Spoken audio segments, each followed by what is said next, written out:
com muita alegria que retornamos aqui a essa casa, falar um pouquinho com vocês sobre a doutrina espírita e os nossos problemas, que não são poucos, né?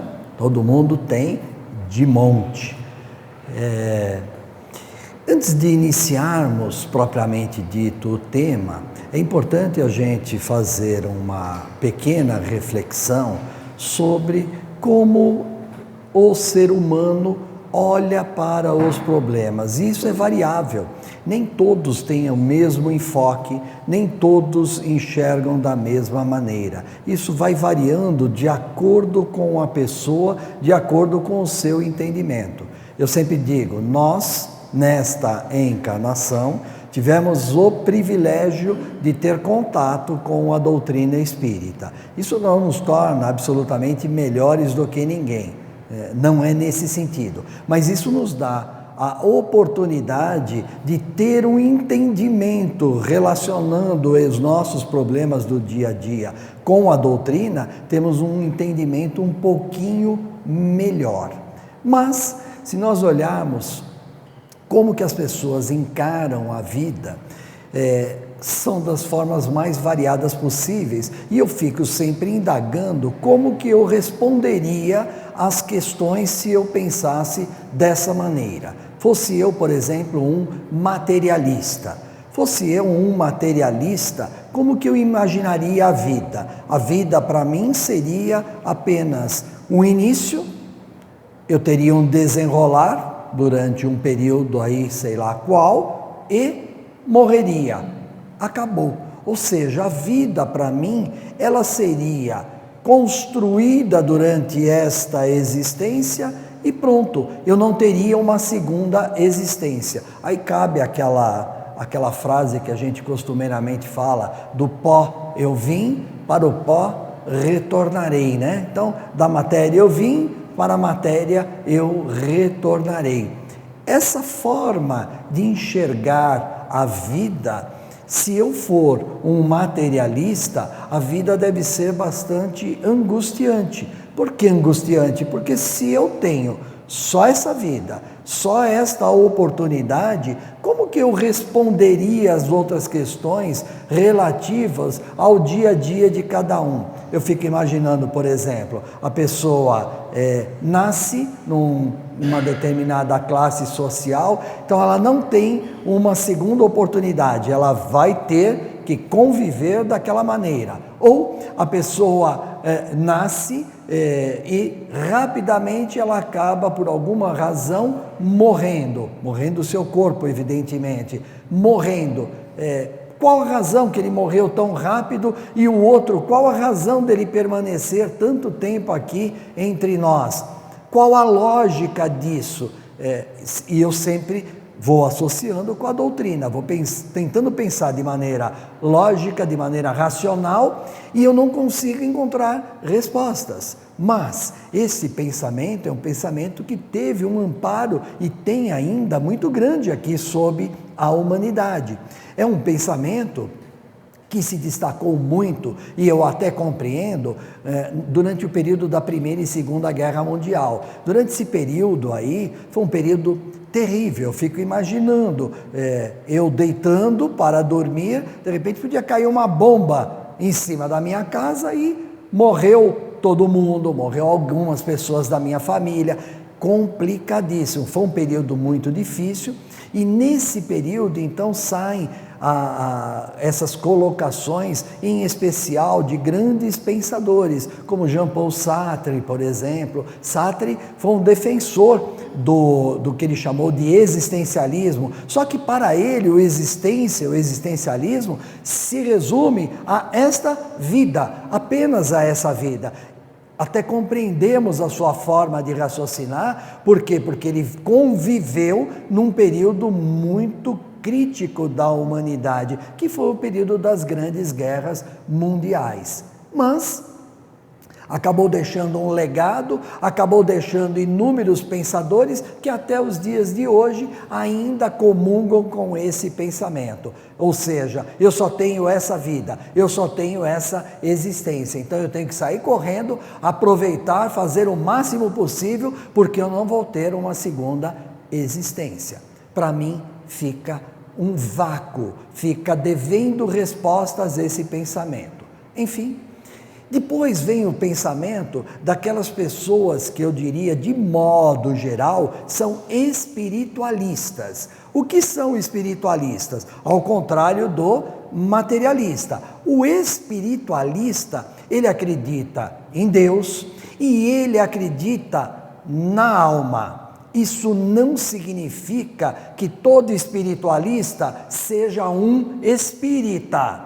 O espírita, ele vai além disso, e nós já vamos dar alguns destaques do porquê ele vai além disso. Mas o espiritualista, e não são poucos, são inúmeros que estão aqui encarnados, a maioria é espiritualista. Uma pequena parte é materialista, a maioria é espiritualista. Como que eles pensam? Aí tem vertentes.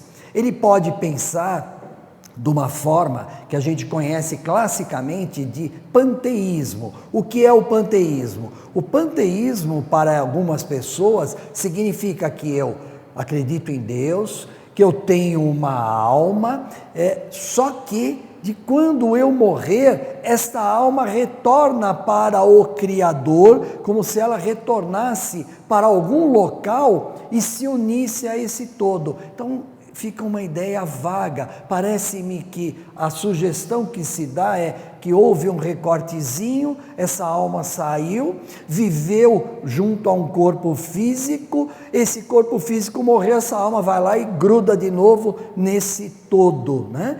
Esse é o pensamento do panteísmo. Então, é um pensamento que existe, ele se faz presente no nosso dia a dia, mas ele também vai ficar devendo para mim respostas. Quais respostas? Inúmeras respostas, né? Quer dizer que eu só vou ter essa vida também, parecido com o materialista. Eu só vou ter essa vida porque a minha alma vai retornar para o todo e acabou. Eu não tenho o que nós chamamos de individualidade. Não existe a individualidade. Eu sou individualidade somente durante esta vida. Morri, acabou a individualidade porque eu volto para o todo. Se não tem individualidade, para mim fica vago, fica meio que sem responsabilidade. Não tem individualidade. Eu vou voltar para o todo. Portanto, não é um materialismo, mas é muito próximo do materialismo. É um pensamento de muitos espiritualistas. Muito bom. Outro pensamento são os deístas. Deístas surgiu em especial numa fase da humanidade que foi a fase que a gente chamou de iluminismo, né? O iluminismo, ele nasce na França, esse pensamento, e ao nascer esse pensamento aí dos deístas, o que eram deístas? Tivemos grandes deístas, né? Como Voltaire, por exemplo, Rousseau, por exemplo, que são conhecidos aí da história. O que é esse pensamento? O deísta, ele acredita em Deus, ele acredita na alma, só que para ele, Deus criou o universo, determinou as leis para esse universo e nos lançou no universo à deriva, cada um seguindo o seu caminho. Qual é o caminho? O caminho racional. O deísta, ele só pensa sobre o ponto de vista da razão. Então, racionalmente, para ele, Deus existe, Deus me criou, mas me lançou no universo e eu sigo o meu caminho segundo as leis do universo. Deus não faz absolutamente mais nada. Então, o deísta, que é um pensamento muito forte, também, como eu disse, nascido na França, em épocas vindouras, mas ele vive entre nós. Muitos cientistas a gente escuta falar que tem esse mesmo pensamento. Recentemente desencarnou aquele cientista conhecido na Inglaterra, Stephen Hawking, né? Não sei se vocês ouviram falar, mas ele foi um cientista importante para nós aqui, trouxe inúmeras revelações, mas o pensamento dele, se a gente avaliar, é muito próximo do deísta, porque para ele Deus existe, mas criou o universo e nos lançou. Ele é contrário, quando aqui encarnado, ele era contrário àquela história do Big Bang, daquela explosão para formar o universo. Ele dizia que Deus criou o universo, suas leis, e nós ingressamos nas suas leis. Isso é um pensamento de muitos cientistas. Fica devendo, na minha concepção, respostas aos nossos problemas, ao nosso dia a dia. Tem os dogmáticos, por exemplo, e aí eu vou parar por aí, que senão seria muitos tipos de pensamento. O dogmático, o que é o dogmático? O dogmático é aquele que diz que isso está certo e é inquestionável. Dogmático é aquele que diz-se ter razão e, portanto, é inquestionável. O dogmático, ele é capaz de arrebanhar inúmeras pessoas e as pessoas acabam acreditando nesse pensamento até por um dogmatismo de boa fé, de inocência, aí as pessoas acabam acreditando. Então o dogmático vem e diz, não, existe Deus, existe a alma, só que quando a gente morrer, ou nós vamos ficar no local esperando o dia do juízo final, do julgamento, ou nós vamos imediatamente para, outros dogmáticos dizem, você vai para um local específico e esse local é um bom local, ou você vai para um local ruim, dependendo do seu comportamento aqui quando você esteve entre nós. Fica também lacunas em aberto. Se a gente olha esse pensamento, a gente fala, poxa, quer dizer então que eu só tenho essa chance, eu só tenho essa oportunidade. Ou nós acertamos e vamos bem e vamos para esse local bom, ou nós erramos e vamos para o local ruim e acabou. Não tem segunda oportunidade. Resumidamente, eu passei para vocês materialismo, deísmo, o dogmático, o panteísta, que são pensamentos de modo geral que permeiam a humanidade. E nós, na doutrina espírita, como que nós encaramos os problemas do dia a dia e como que nós relacionamos a doutrina espírita? Então, a doutrina, acreditamos em Deus também, parecido com os espiritualistas. Cremos em Deus, Criador supremo, Criador primário de todas as coisas, inteligência suprema, portanto, acreditamos em Deus, só que Deus não para de criar. Deus não criou e nos lançou e para de criar. Deus continua criando incessantemente. Isso somos um pouco parecidos. Depois vem nós somos criados para uma única vida?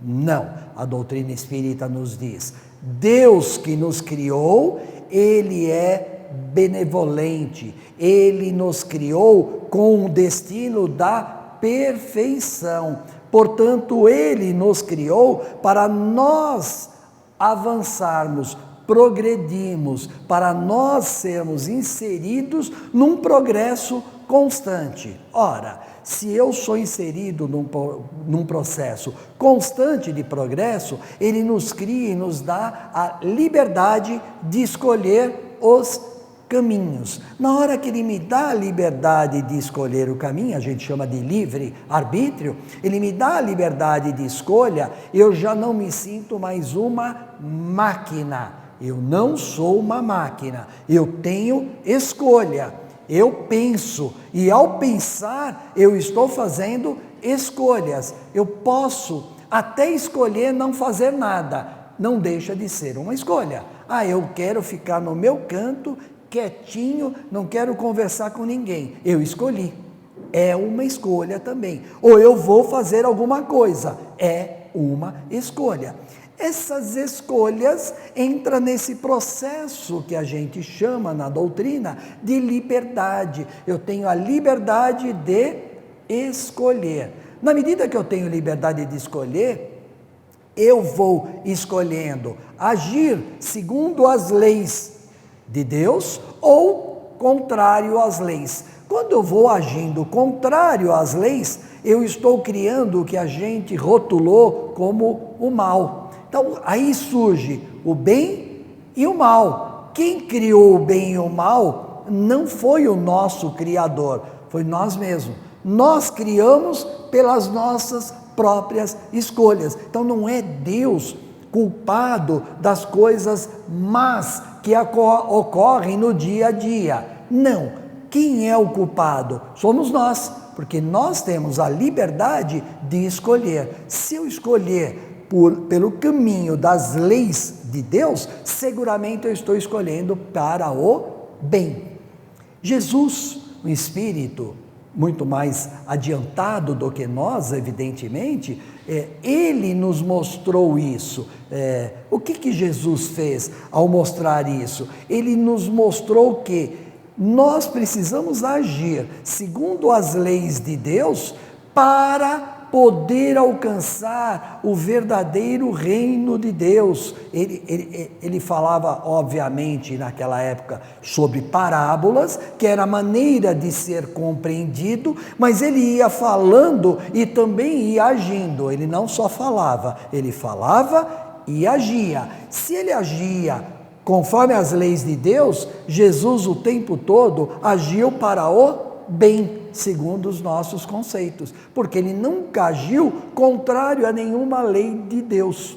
Nós é que erramos, nós é que agimos, ora de uma maneira, ora de outra maneira. Por isso ele convidou: eu sou o caminho. Eu sou o caminho, não no sentido dele ser o caminho, no sentido de venham por esse caminho, que esse é o caminho do bem, que é o caminho das leis de Deus.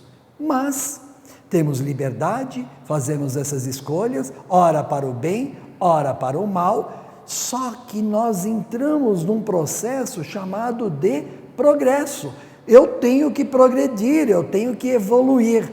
Essa evolução, como que ela se dá? Numa única vida, numa única oportunidade? Evoluiu, não evoluiu, cai, como nós falamos anteriormente. Você vai para um lugar bom, se você agiu bem, ou vai para um lugar mal. Se agiu mal e acabou? Não. A doutrina nos mostra que, em realidade, nós temos oportunidade.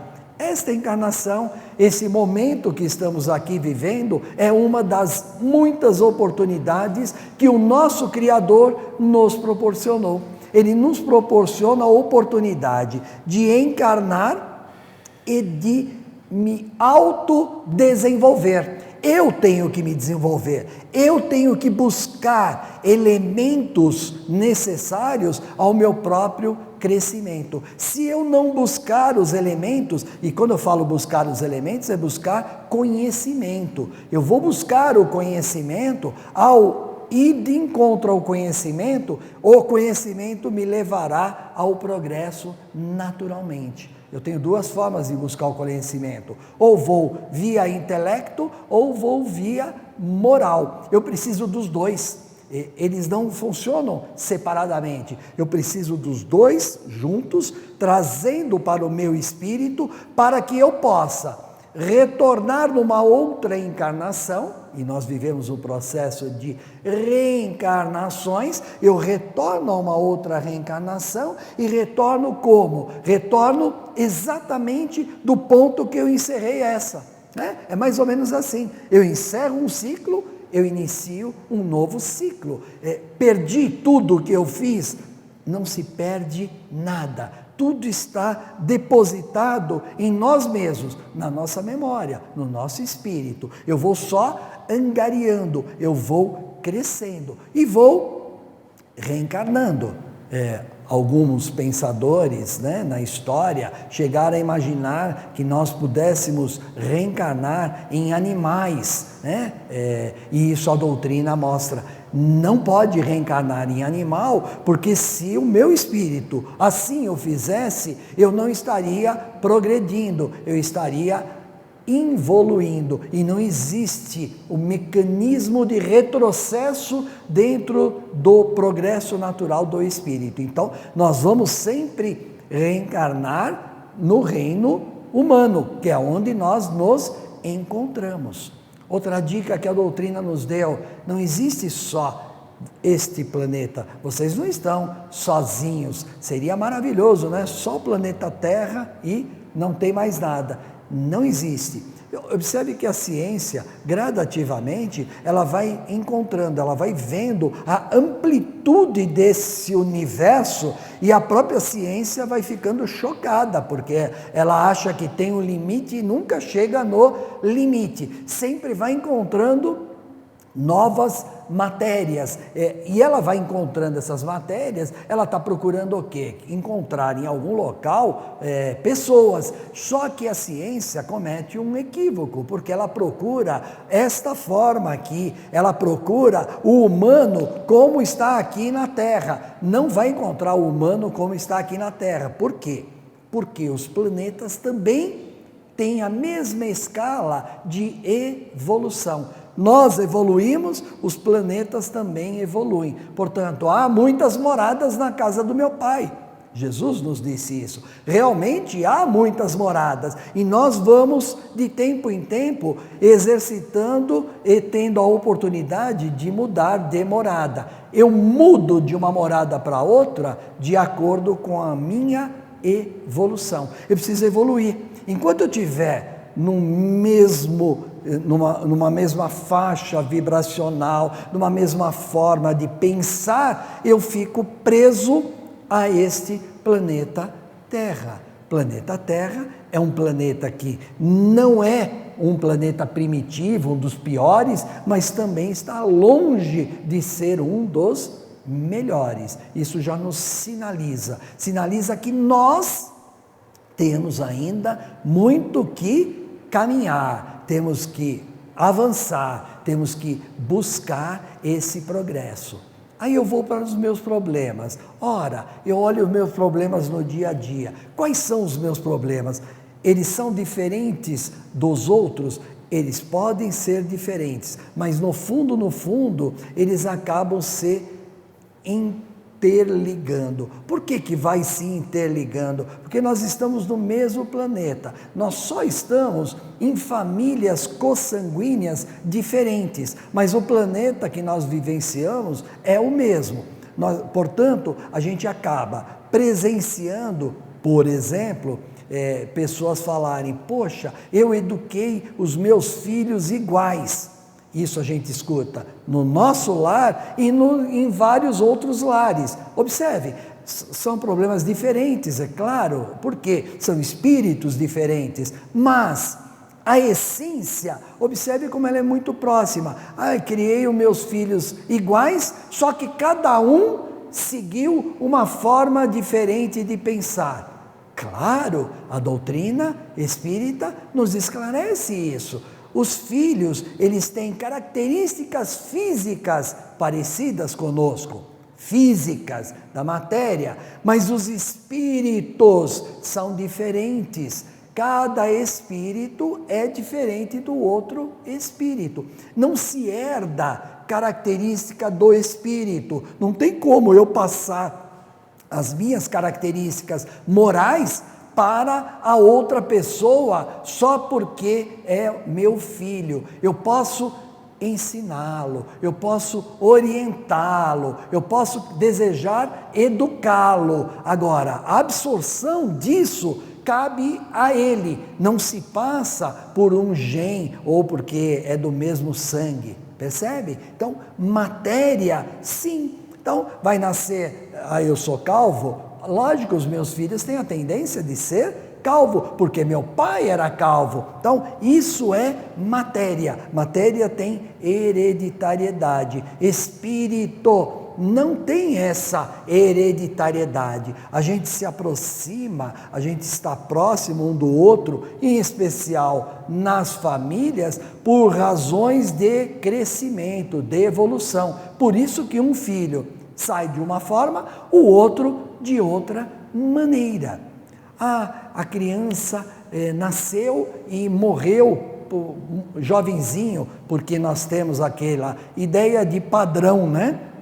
Para nós tem que morrer sempre o mais velho, depois o anterior, a gente estabelece como se fosse uma tabelinha, né? Chegou nessa idade, esse já pode, o mais jovem não pode. porque nós estamos olhando só para esse momento, para esta encarnação. O que a doutrina nos proporciona? Olha o que ela proporciona. Ela proporciona eu olhar a amplitude. Quando eu olho para a amplitude, eu olho para o processo das encarnações e eu me vejo nesse processo, eu falo, poxa, se morreu jovem ainda, é porque ou esse espírito tinha só esse períodozinho para essa encarnação, ou esse espírito, além de ter só esse períodozinho, ele também vem com alguma outra missão de auxiliar papai e mamãe dele, né? Porque não é fácil perder uma criança, né? Jovenzinho, mas talvez papai e mamãe precisavam passar por essa situação por alguma razão. Nós temos uma coisa na doutrina que chama-se causa e efeito. Nós sempre somos a causa do nosso próprio efeito. Tudo que acontece, nós somos o causador. Nós não causamos o bem e o mal, não é Deus que causa. Nós também causamos o nosso próprio efeito. Eu sou criador de algo que eu mesmo vou passar mais adiante. Em qual momento? Muitas vezes na própria encarnação é rápido. Às vezes a gente comete alguns equívocos nesta vida, mas é muito rápido que já vem a própria vida nos cobrar aquela escolha, aquele caminho que eu fiz que não era o melhor, às vezes na própria vida, às vezes não, às vezes eu preciso morrer, retornar à pátria espiritual, reencarnar num outro corpo físico para vivenciar aquilo que vai ser o melhor para mim mesmo. Tudo que a gente vive é o melhor para nós mesmos. Então a doutrina, ela vai nos acomodando, ela vai nos mostrando que nem tudo que está nos ocorrendo é por um acaso. Não existe acaso, existe uma lógica absolutamente racional no nosso caminhar, no nosso dia a dia. Ah, mas por que eu fui nascer numa família onde as pessoas são ligadas a drogas, a dependência química, isso, mas por que eu fui nascer naquela família?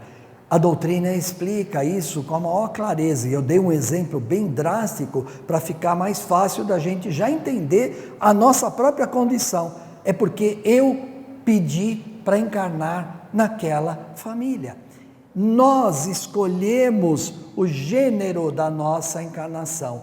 Ao escolher o gênero da encarnação, eu, de alguma maneira, já sou responsável pelas minhas escolhas que eu vou fazer doravante. Ou seja, se eu escolhi vir num seio de uma família que tem essa grande deficiência, significa que eu também terei? Lógico que não. A razão me diz que não, mas eu vou ter o contato, eu vou estar muito próximo, eu vou exercer essa dependência química, eu vou exercer isso ou não, aí vai para o campo das minhas escolhas, é a minha liberdade. Então não tem fatalidade dentro da doutrina espírita, tem a sequência natural de causa e efeito.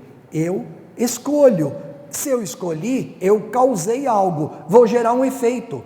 Se eu agredir o meu amigo, mentalmente, verbalmente, se eu agredir o próximo, eu naquele momento que eu fiz a agressão, eu já fiz a escolha.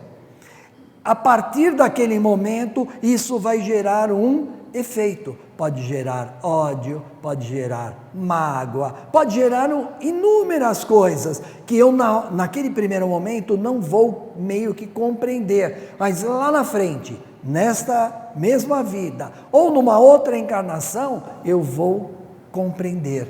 Eu vou compreender por que eu estou passando por determinadas situações e por que essas situações sempre, de tempo em tempo, parece que se renovam e se aproximam de mim. Porque talvez eu ainda não aprendi o necessário. Se eu não aprendi o necessário, ela se repete. É uma reprise. E essa reprise se dá não com o intuito de castigo. Deus é punitivo, Deus vai nos castigar. Não, vamos tirar esse medo de Deus. Absolutamente, Deus é amor. Jesus cansou de falar isso para nós. Deus é amor.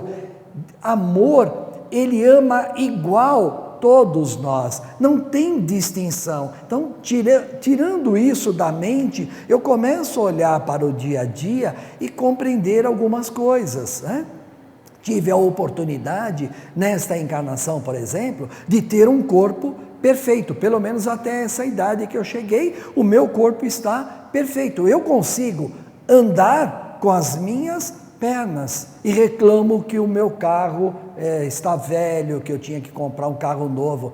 Eu tenho 2 pernas e eu reclamo do carro. Percebem como que é a vida? E aquele que não tem as 2 pernas, será que ele reclama do carro ou ele está reclamando por não ter as 2 pernas? Mas ele não tem as 2 pernas, eu tenho as 2 pernas. Cada um segue o seu caminho e cada um vai causando os seus próprios efeitos.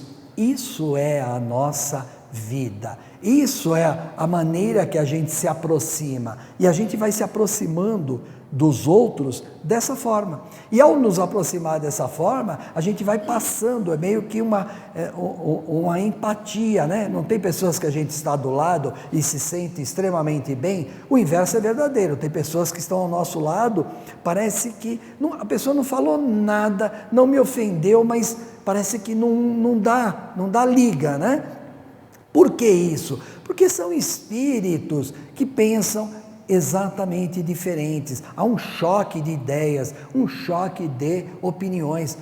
E cada qual reage e age à sua maneira. Alguns não agem, alguns só reagem. Nós deveríamos agir, não reagir. Mas cada qual no seu tempo, à sua maneira. É um carro que me fecha na rua. Eu escolhi nascer numa grande metrópole, eu escolhi nascer numa cidade enorme com tantos habitantes, portanto tem que ter trânsito, tem que ter dificuldade, tem que ter essas coisas numa grande metrópole. As pequenas cidades, se continuarem pequenas, ok, mas de repente as pequenas que eu conheci se tornaram grandes e também começaram a ter problemas. Ora, se tem problema, então naturalmente eu tenho um veículo, porque eu tive a oportunidade de ter, mas já teve momentos que eu não tive nenhum veículo, eu tinha que andar de ônibus, metrô e etc. O que acontece? Com o veículo, nós temos um grau de problema complicado, é o trânsito, eu vou chegar atrasado, dependendo de onde mora, a gente tem dificuldade para tirar o carro de casa, eu tenho esse grande problema, as pessoas não me enxergam, eu já cheguei a imaginar que eu tinha morrido, eu falei, eu morri, ninguém me enxerga, eu acho que eu morri, estou imaginando que eu estou dentro do meu carro, dirigindo, mas não tinha morrido, eu estou aqui, é a pressa. Ninguém para dar 1 minuto e nem sabe por que não para. Às vezes a pessoa, não é que ela não para por maldade, a gente costuma julgar muito o outro, às vezes não é maldade, ela não para porque ela está num piloto automático, aperta o botão e vai, parece que não enxerga ninguém, vai para... Esse é o preço de viver numa grande metrópole, numa grande cidade. Se eu for discutir a cada esquina que eu passo, nossa, quantas brigas eu vou arrumar ao longo do caminho? Inúmeras. Aí chego no trabalho, de mau humor, porque cheguei atrasado, por causa do trânsito, briguei, discuti, não leva a nada, um fica xingando o outro, não leva absolutamente nada, mas as pessoas agem assim. Isso faz parte da grande metrópole. Nós escolhemos viver assim, Nós estamos aqui porque nós escolhemos viver assim. Não podemos reclamar. Se eu escolhi, eu tenho que buscar o melhor para mim e para o meu próximo. Se eu buscar esse melhor para os dois, eu acabo tendo uma convivência melhor. Convivência melhor significa que eu estou causando coisas melhores para mim mesmo.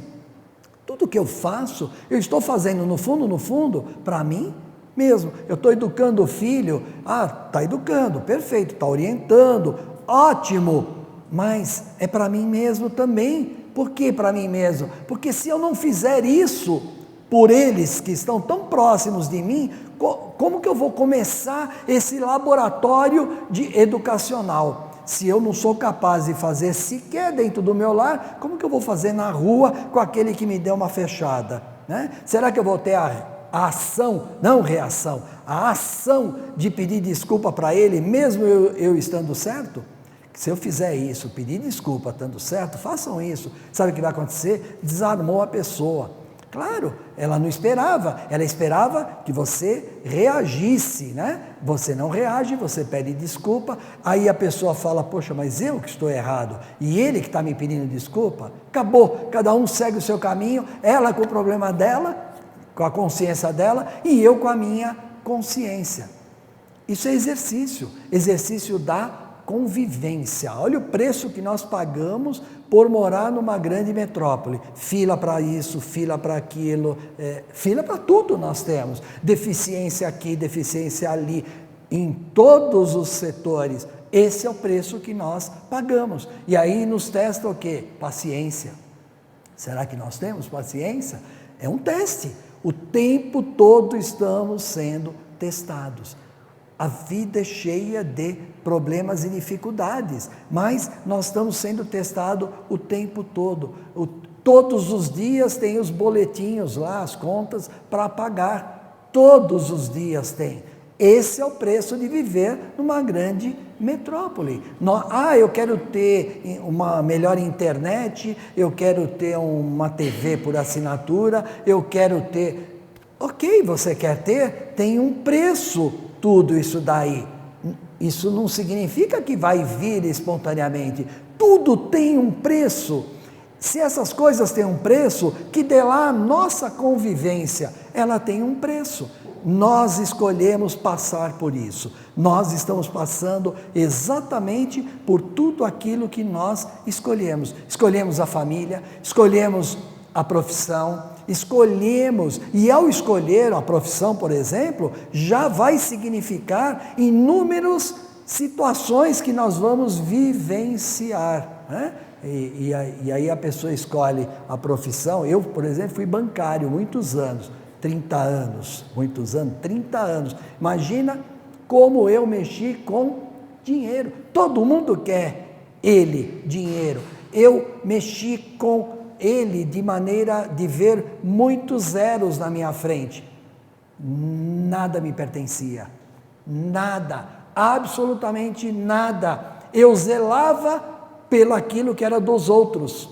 Olha como é que é a vida, 30 anos zelando por aquilo que não é meu, pertence ao outro. Então, eu tive essa peripécia na minha vida. Cada um tem as suas peripécias. Eu cismei uma fase da minha vida de ser professor, de dar aula. E lá fui eu dar aula, dei aula 5 anos. Terrível, não é fácil dar aula. Eu era jovenzinho, mas eu passei por aquilo. Eu era jovem, os alunos eram mais velhos do que eu. E em escola privada, não pública, escola privada, papai e mamãe pagavam, então quando paga o aluno já vem com aquela mentalidade, pode tudo, né? E aí você está lá na frente falando não pode, pronto, é um problema, porque você está falando o não, aquilo que ele deveria ouvir talvez no lar dele, você está falando um não, na hora que você fala um não, é um grande problema que você passou a ter. Isso são os problemas pertinentes ao nosso dia a dia, às profissões, ao meio de trabalho, ao meio de transporte. É horrível andar de ônibus. Nossa, é horrível, já foi muito pior. Eu já fiquei 2 horas dentro de ônibus. Hoje está melhor, hoje tem corredor de ônibus. Não tinha corredor de ônibus, não tinha a quantidade de ônibus que tem. E eu andava. São os problemas naturais de uma grande metrópole e da vida que nós escolhemos. A minha família é difícil relacionamento. Todas as famílias é difícil relacionamento. Todas, sem exceção.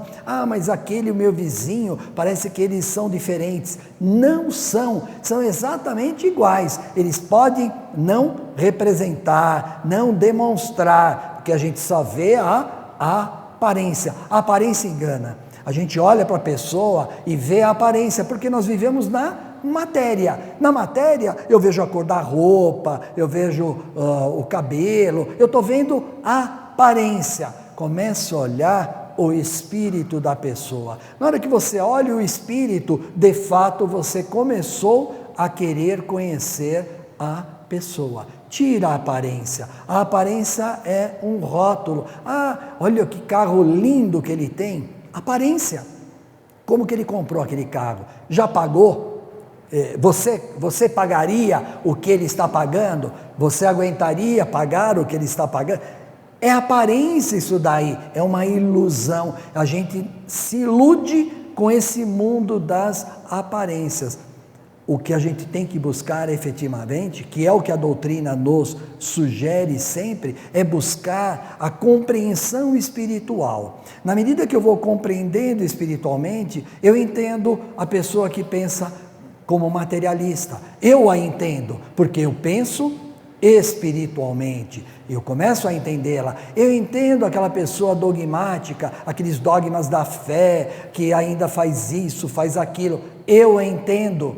Por quê? Porque eu olho o espírito dela e vejo que o espírito dela ainda está apegado a essas coisas. Para aquele espírito é importantíssimo ainda orar para uma imagem, que é uma imagem que alguém construiu, vendeu e ganhou dinheiro em cima.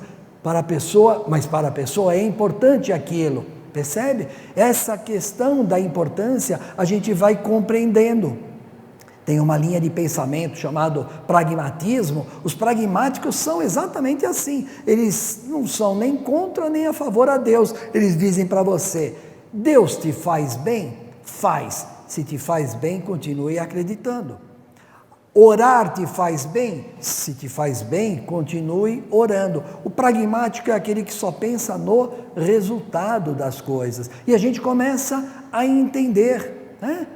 Esse mundo pragmático que a gente vive um mundo pragmático. As pessoas só buscam resultados, né? A gente começa a entender, mas com base em que Deus Criador é amor, é causa, é inteligência suprema, Ele não castiga ninguém, a imortalidade da alma, a individualidade de cada um de nós, somos seres individuais, não vamos voltar para esse todo e nem vamos ficar paralisados como pessoas boas ou más, absolutamente, vamos continuar, nós fazemos parte da construção do mundo, do universo, nós somos partes integrantes, nossa origem é Deus.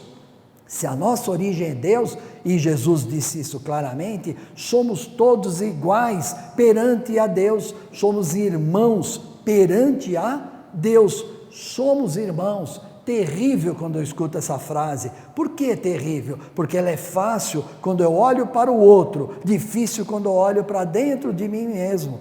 Olhar para um criminoso que matou alguém do outro lado, é fácil olhar para ele e dizer que ele é meu irmão. Agora, se ele matar alguém do seio da minha família, como que eu vou olhar para ele e dizer que ele é meu irmão?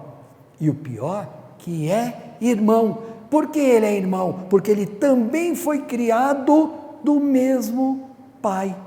Deus é o mesmo Criador, Ele é o nosso irmão. É um espírito que precisa de muito auxílio, de muita ajuda. Ainda é assim. Isso é a vida. Olho na rua e vejo a pessoa largada, dormindo ali na rua. Ora, é meu irmão que está lá. Ah, mas ele não mora na minha casa. Ele não mora na minha casa, ele não é consanguíneo, mas em espírito é meu irmão que está lá. Eu fiz parte dessa sociedade, entendam bem, eu fiz parte dessa sociedade que colocou ele naquela condição. Eu fiz parte daquela sociedade que não deu oportunidade para ele. Não é o outro, eu fiz parte, eu faço parte, eu construí essa sociedade. Nós temos responsabilidade em tudo. Aí eu vou conversar com ele e percebo que ele tem, uma ideia extraordinária.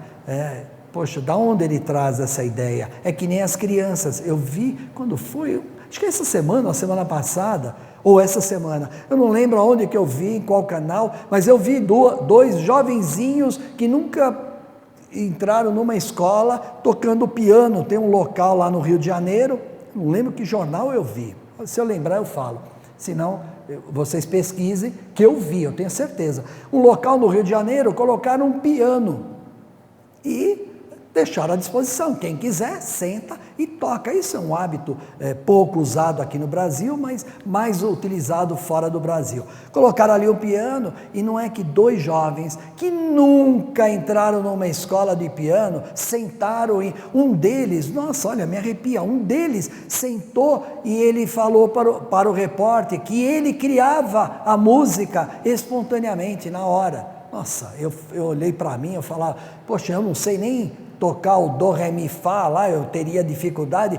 Ele cria a música na hora, ele falou que ele imagina uma cena, ele imagina-se numa cena, num acontecimento, e a música vai saindo. Olha que coisa linda. Aí eu pensei como um espírita, eu olhei para ele, não a aparência daquele garoto, eu olhei para aquele espírito e pensei comigo mesmo, olha, ele trazendo essa vivência, esse conhecimento de outras encarnações. Por isso que eu disse no início, nós não perdemos nada, está tudo aqui guardadinho.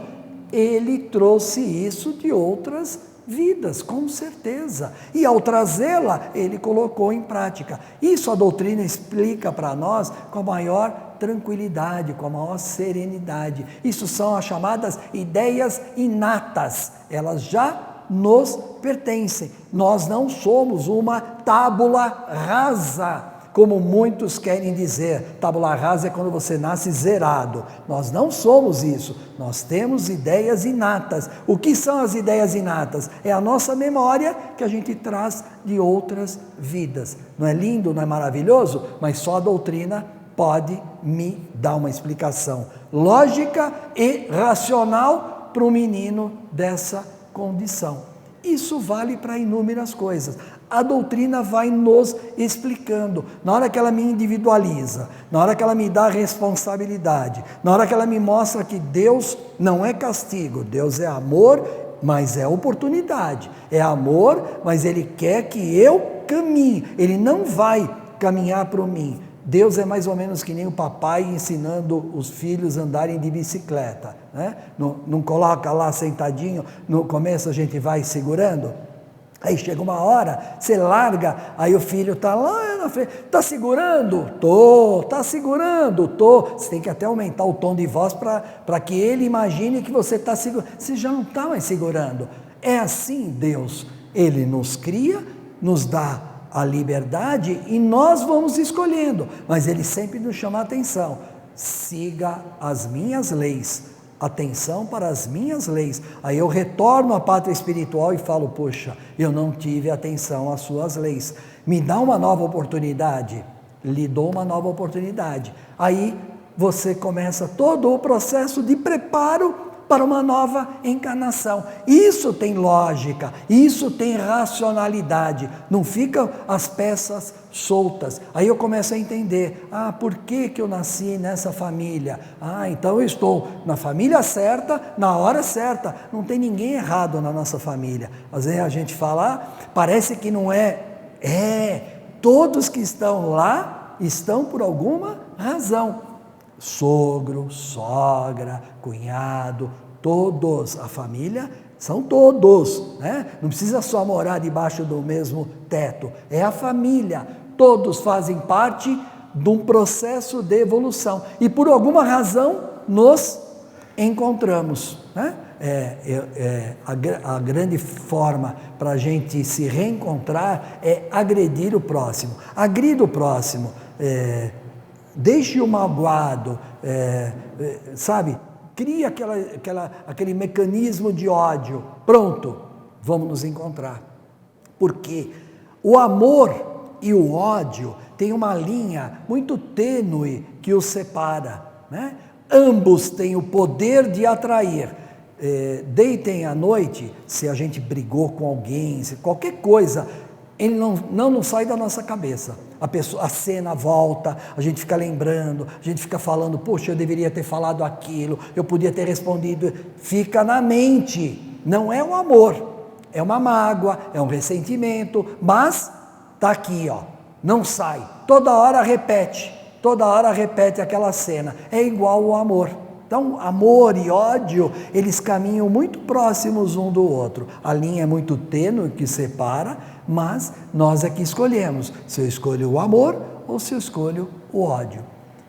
Agradeçamos a Deus pela feliz oportunidade de conhecermos a doutrina. Conhecendo a doutrina espírita, um trabalho que Allan Kardec fez para codificar num espaço curtíssimo de tempo, eu olho para a história, eu vejo que ele em 14 anos, apenas 14 anos, eu tenho muito mais de doutrina, ele em 14 anos construiu esse edifício enorme chamado doutrina espírita. Eu falo, poxa, eu fui um privilegiado, eu tive a oportunidade nesta encarnação de conhecer. Ao conhecer, eu consigo avaliar muito melhor as pessoas, a maneira delas pensarem. Se eu conseguir trabalhar e levar isso para o meu dia a dia, certamente eu tenho uma grande chance de me melhorar já nesta vida.